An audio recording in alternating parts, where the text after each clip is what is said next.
Paano nga ba mag-apply sa bagong monetization tools ni Meta? Alam mo ba na may bagong update si Meta, monetization tools, kung saan pag-iisahin na yung in-stream ads, ads on Reels, saka bonus program. At base sa update ay by invitation only. Alam naman natin kapag by invitation only ay walang requirements. Hindi tulad dati sa in-stream ads ay kailangan mo ng 5K followers at 60,000 minutes views. Pero ngayon sa bagong update na monetization tools ay hindi natin alam kung saan magbabase si Meta kung ma-invite ba tayo o hindi. Pero alam mo ba na pwede naman mag-apply sa bagong update na monetization tools ni Meta. Kung gusto mong malaman kung paano mag-apply sa bagong monetization tools ni Meta, panoorin mo ang video na to. Pero bago ang lahat, kung gusto mo itong video, ay huwag mo kalimutang i-follow para updated ka sa mga bago kong video. Una, punta tayo ng Facebook apps. Ayan, kung sa Facebook na tayo, dito sa may upper right side, yung tatlong linya, pindutin lang to. Then, pindutin lang natin itong ating pangalan.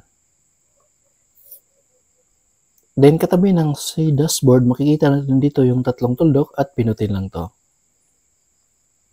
Then, scroll up lang natin. Then, dito sa pinakababa, makikita natin dito yung copy link at pindutin lang to.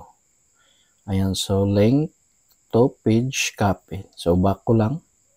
So, kung personal account naman yung ginagamit nyo dito, ay ganun din lang yung menu. Ayan, back lang natin. Then, pindutin lang tong si dashboard.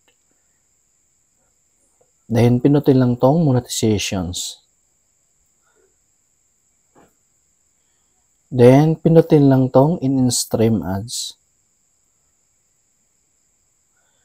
Then, pindutin lang tong learn more about in-stream ads.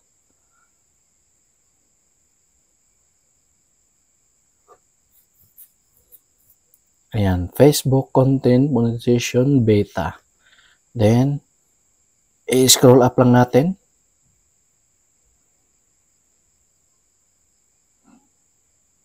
Ayan. Then, dito sa baba, makikita rin dito ang express interest. Then, pindutin lang tong I'm interested.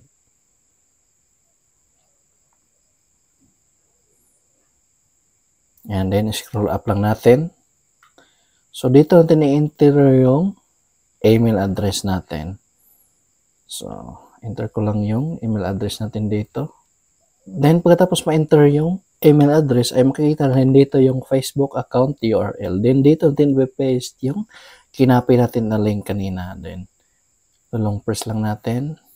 Then, dito naman sa other social media account, so ilagay lang natin tong pangalan ng page natin or personal account. So, lagay ko dito ay Brian Sides. Ayan, then, pindutin lang tong let's do this. Ayan. Nakalagay dito ay form submitted successfully. Thank you for your interest in Facebook Content Monetization Beta. So, ganun lang kadali.